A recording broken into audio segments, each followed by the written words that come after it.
नमस्कार दोस्तों, मैं हूं doctor Pannalal Awasthi, retired deputy superintendent of police. क्या आपको पता है कि आपने कोई अपराध ही नहीं किया है, आप घर बैठे हुए हैं या कहीं रास्ते में चले जा रहे हैं, आपने पुलिस को उठा लिया और अरेस्ट करके थाने लाती है कस्टडी में और आपको जेल भेज देती है। आपको पता ही नहीं कि आपने अपराध क्या किया। आपकी बहुत बड़ी मानहानि हो जाती है जब आप जेल से छूट के आते हैं। इसकी भरपाई कौन करेगा, या आपको भी नहीं पता, किसी को नहीं पता है। तो क्या ऐसा पावर हो सकता है पुलिस को? जी हाँ, पुलिस को ऐसा भी पावर है। अंग्रेजों ने ऐसा एक कानून बनाया जिसके तहत यदि पुलिस अधिकारी को ऐसा मन में लगे, प्रतीत हो, परिकल्पना कि कोई संज्ञेय अपराध घटित हो सकता है, उसे लगना चाहिए, तो फिर वो किसी को भी अरेस्ट कर सकता है। धारा 149, 150, 151 सीआरपीसी के अंतर्गत 151, 151, आपने सुना 151 धारा, 151 धारा के अंतर्गत अरेस्ट कर लिया। इसमें एक दूसरे को दोषारोपण करते हुए कहते, अरे साहब इसको अरेस्ट कर लीजिए, इसको जेल भेज दीजिए, तो पुलिस उसको अरेस्ट करती है और जेल भेज देती है। वो पूछता मेरा अपराध क्या है? अपराध आपको कुछ नहीं है, मुझे ही ऐसा लगा, मतलब पुलिस अधिकारी को ऐसा लगा कि संज्ञेय अपराध घटित हो सकता है, मैंने आपको अरेस्ट कर लिया। ये अंग्रेजों ने एक कानून बनाया था जुल्म ढाने के लिए, हमारे भारतीयों पर जुल्म ढाने के लिए कानून बनाया था। मानवाधिकार आयोग, माननीय न्यायालय ने इस पर बहुत ही घोर आपत्ति जाहिर की है।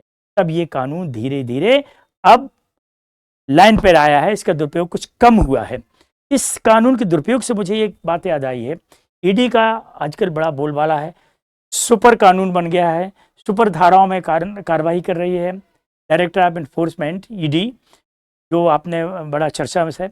अब मैं आपको बता रहा हूँ इसके दुरुपयोग का, कहीं ये रास्ता तो नहीं भटक गया है। मैंने पिछली बार बताया था, अब पुनः मुझे ऐसा लगता है कि रास्ता भटक।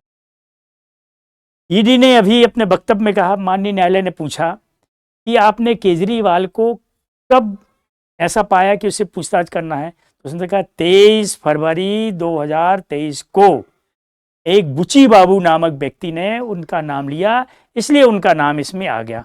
एक तो आपने किसी अपराधी किसी नाम से लेकर के उस व्यक्ति का नाम डाला। तो न्यायालय ने पूछा आपने उससे पूछताछ क्यों नहीं की? बोले इसलिए नहीं की कि हम साक्ष्य एकत्रित कर रहे थे। अरे साक्ष्य क्या एकत्रित कर रहे थे? साक्ष्य तो पहले एकत्रित कर रहे थे, साक्ष्य आपको बाद में एकत्रित करना चाहिए और पूछताछ पहले करना चाहिए। अगर कहीं आप किसी आईपीसी सीआरपीसी एविडेंस की एक्ट में कोई जब अरेस्ट होता है और उससे पूछा जाता है तो तुरंत ही उससे पूछताछ करनी चाहिए, नहीं तो उसे शंका संदेह का लाभ देते हुए माननीय न्यायालय निर्दोष बरी कर देता है।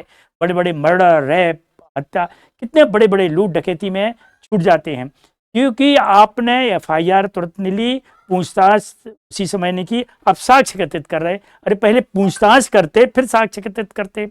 ये इसका प्रावधान है आईपीसी सीआरपीसी एविडेंस में। एक छोटा से छोटे आदमी जानता है, हमारे एडवोकेट जानते हैं, हमारे माननीय न्यायालय जानती है, ये ईडी ने वक्तव्य दिया। दूसरा उसने वक्तव्य दिया कि जब 100 करोड़ की इसमें व्यय हुआ या 100 करोड़ का घोटाला, मनी लैंडिंग आपको पता लगी, तो 1100 कैसे बढ़ गया, 1100 करोड़।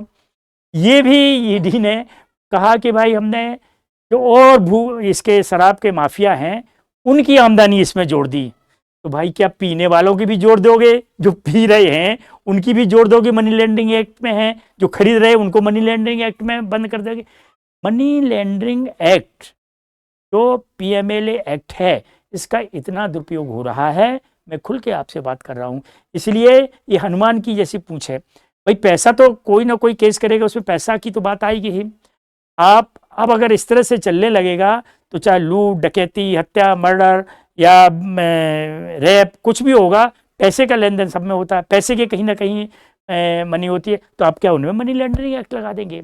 ये इनकी इच्छा के ऊपर है। जैसे 151 में अंग्रेजों ने बनाया था, उनकी इच्छा के ऊपर है, प्रतीत होता है, ऐसे ये इनकी इच्छा के ऊपर है कि कब ये जमानत का विरोध करते हैं, कब नहीं करते हैं, कब इन्हें करना है, कब इन्हें क्या प्रतीत होता है, ये कल्पना कैसी करते हैं, ऐसा है। ये सीआरपी आईपीसी एविडेंस सभी एक्ट से ऊपर लग रहे हैं, ये सुपर कानून है और ये आने वाले समय में कहीं ये रास्ता भटक रहा है।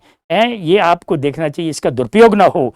इसका दुरुपयोग होगा तो इसके गंभीर परिणाम होंगे, आगे चल करके जनता में गंभीर परिणाम होंगे।